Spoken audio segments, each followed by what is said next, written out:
Here's a quick review for you on how to use Gale databases for your research project. So in Clever, you're going to scroll down until you see the library resources, and you're going to go to Gale resources.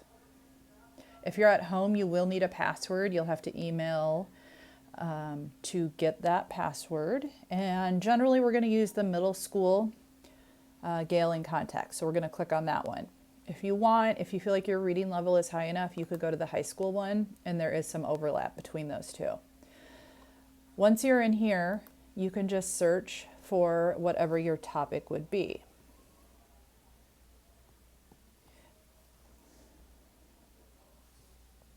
When it's a big topic like the Holocaust, you're going to have a topic overview at the top, and then the rest of your articles, remember, are divided by type.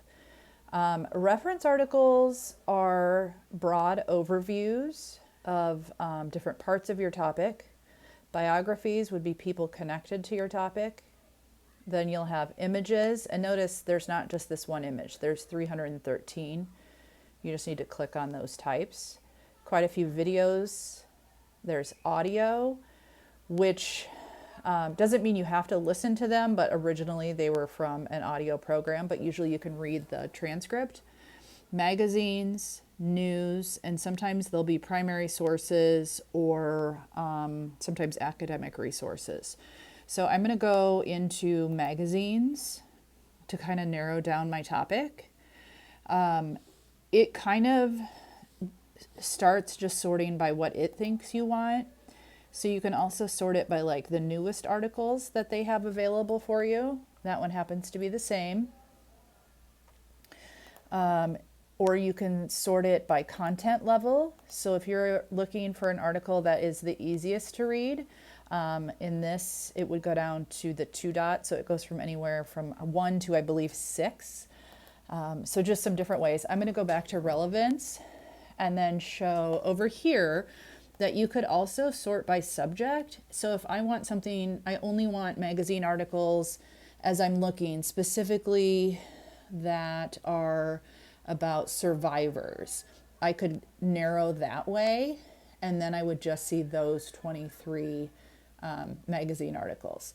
So I should note that I usually start on my first search with like the big broad topic like Holocaust, and then narrow by subject within there. So you could look at any of these articles, and let me choose one. So once you look at an article, it gives you all sorts of information about the article at the top. It will let you save the article to your OneDrive, which if you know you're going to use the article, then you should for sure do that. You can listen to the article. Some articles do have images in them. This one does. It will highlight your initial search term too. And if you skim through and you think that this one would work for you, then for sure save it. A good thing, remember too, about these is that it does have your source citation at the end. So make sure that you either copy the URL and save it into your notes page or send it to Microsoft OneDrive. This comes from Junior Scholastic, which is a magazine for middle school kids. So all the sources within databases have already been reviewed for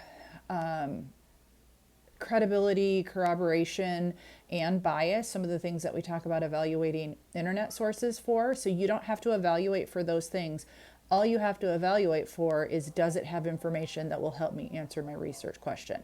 So your next thing that you'll do is an activity with using the databases. So hopefully you can get to Gale and be able to find resources on your own now.